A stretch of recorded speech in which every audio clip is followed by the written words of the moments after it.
My name is Catherine Banks. I'm Executive Vice President and General Counsel for Chesapeake and Delaware. And we are so thrilled to be here today to celebrate the completion of this amazing project. And we're so happy that all of you are here to join us. This is an amazing crowd. This is really, really great. So just really quickly, this is a railroad event, so safety first. So please be careful as you're walking around. There are, some tripping hazards.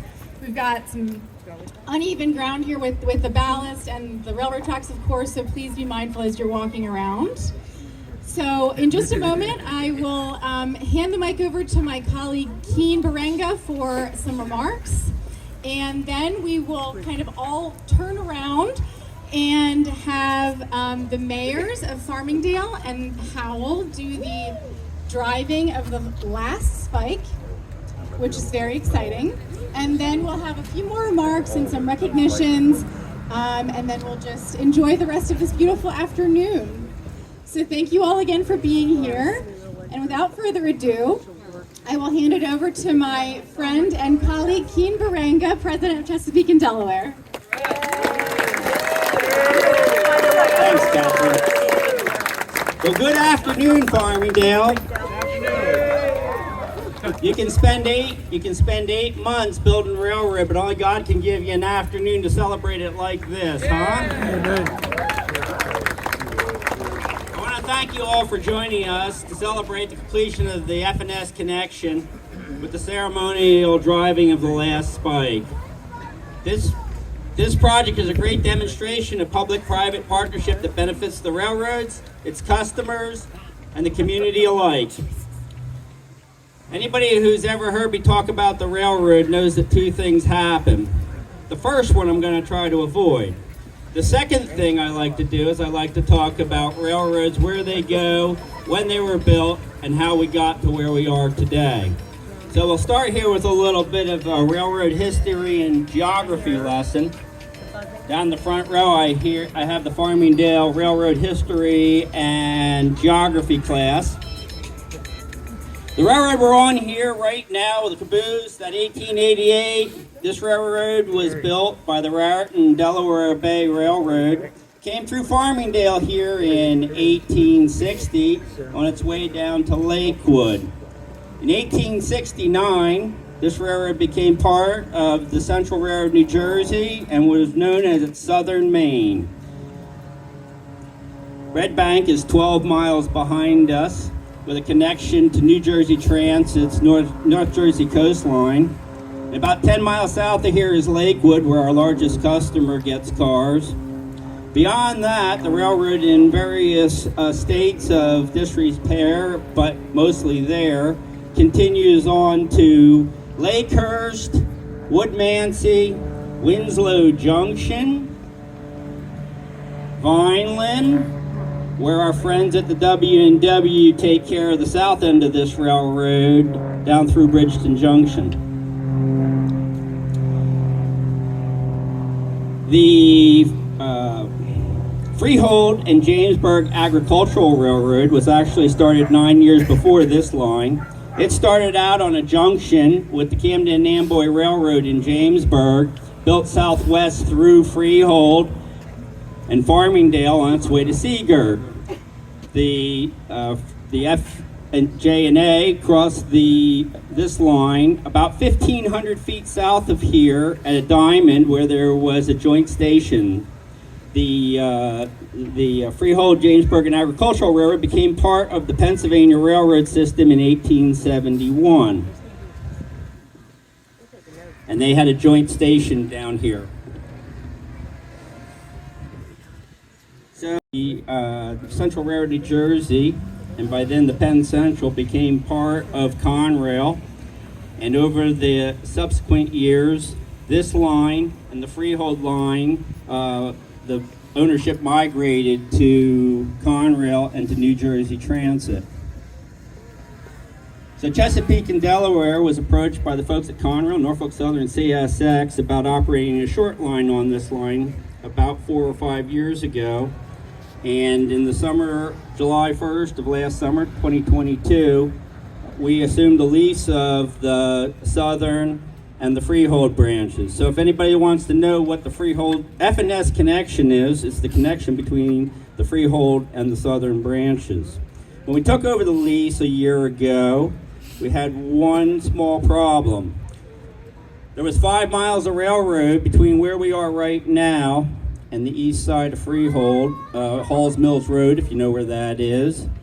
And that railroad hadn't seen a train since 1985 and hadn't seen regular service since the last day of the Penn Central in 1975. So let me tell you, it doesn't take long for Mother Nature to take over railroad that's not used. And all the grade crossings have been taken out. There were trees the size of telephone poles growing up in the gauge.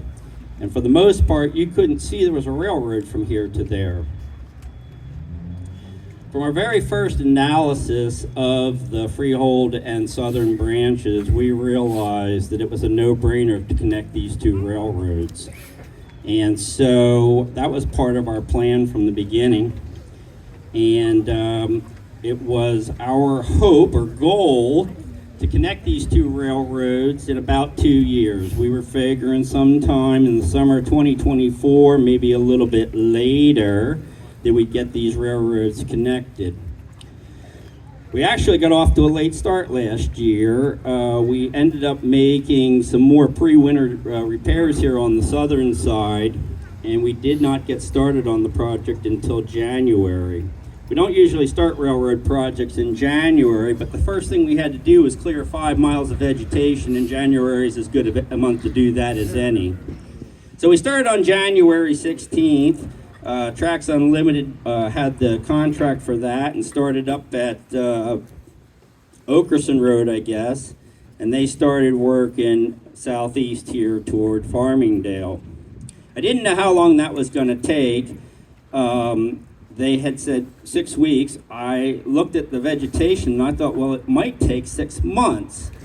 But as long as they got ahead of the track building, I was okay with that. Well, long and the short, Tracks Unlimited blew through the vegetation here on Railroad Avenue about 5 weeks later. And we had a great winter weather. And we'll talk more about Tracks Unlimited and Railroad Construction's participation in this project in a little bit. The project continued to go well through the summer. We had 2 or 3 crews out here, sometimes working on different lines simultaneously. And in the end, we ended up in just a little bit less than 8 months relaying 25,000, clearing 5 miles of vegetation, and then relaying 25,000 feet of rail, replacing 12,500 cross ties, of which 8,500 were sustainable steel railroad ties. Unfortunately, you can't see most of this from the railroad crossings because we still need to use wood ties when we get close to the railroad crossings, so we have insulated track circuits. But in between all these crossings are steel railroad ties. As an aside, if you get a chance here today, we have a display over in this corner. The folks at the Alair State Park were kind enough to loan us 2 stone sleepers, which were from the original Camden and Amboy Railroad in 1844. And then we have some wood ties, which everyone's more or less familiar with. And then lastly, one of the steel ties that was so important to this project. We spread thousands and thousands of tons of ballast. We still are trying to tally that all up, so I don't have an exact number there. And most complicatedly, we replaced, reinstalled 6 grade crossings. And so what we ended up with is in 1 day less than 8 months, we were able to run our first test train out here on September 15th. And I can't tell you what a relief it was to have that done, and especially to have it done about 9 months ahead of schedule, and this project will be under budget.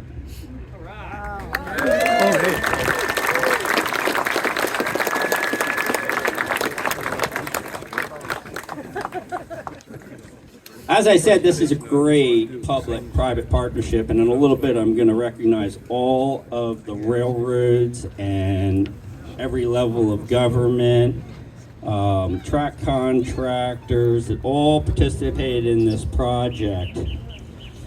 The project is good for the railroad. I think everybody would understand that operating one railroad that's connected is better than have more efficiencies than two railroads separated. But the advantages or the benefits of this project extend beyond just this line. When we got this line connected here, we now can have one interchange with Conrail over in Jamesburg, and they will no longer have to run out of route backwards from Brown's Yard back across to the North Jersey coastline and come down to Red Bank. And that train usually wants to do that right during the afternoon rush. So those of you who commute on the North Jersey coastline on Thursdays, you can rest assured that there won't be any freight trains holding you up there. Gives Conrail more operating flexibility. It gives us a single interchange. A whole lot of freight is not going to move out of route. Probably the people who are going to be the happiest are the folks from up in Shrewsbury who no longer have to look at our freight cars in their backyard. The other advantage is this 5-mile link between Freehold and Farmingdale replaces about 10 miles of railroad we're not going to have to run over in a very residential northern part of Monmouth County. We did reactivate 6 railroad crossings, most of them rural here in Howell Township, but there's going to be 10 more densely populated, busier railroad crossings in the northern part of the county that will become inactive. There'll be another 4 crossings at least, which will see fewer trains.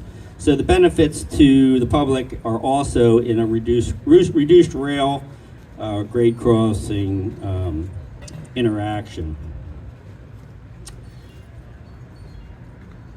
This will also, for those of you who are familiar with the railroads at the end of World War II, freight cars carried about 40 to 50 tons of freight each, and now they carry 110 tons of freight. So when you see a freight train that has 10 freight cars on, that represents the same amount of freight that we would have had in 20 cars just a few decades ago.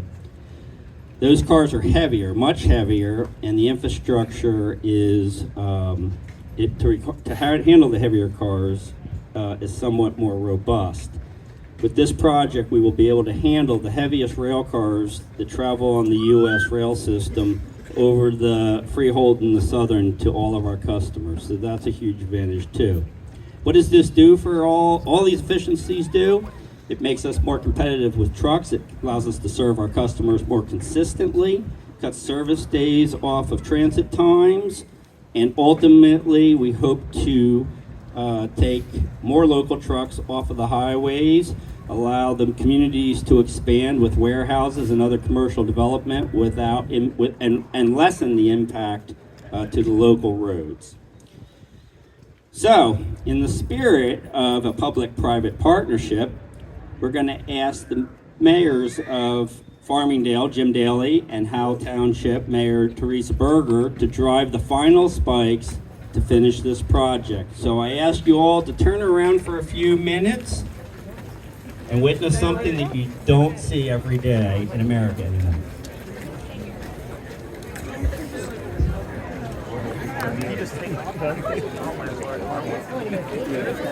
Right over by the Why not? I'm not really in a rush. I kind of know.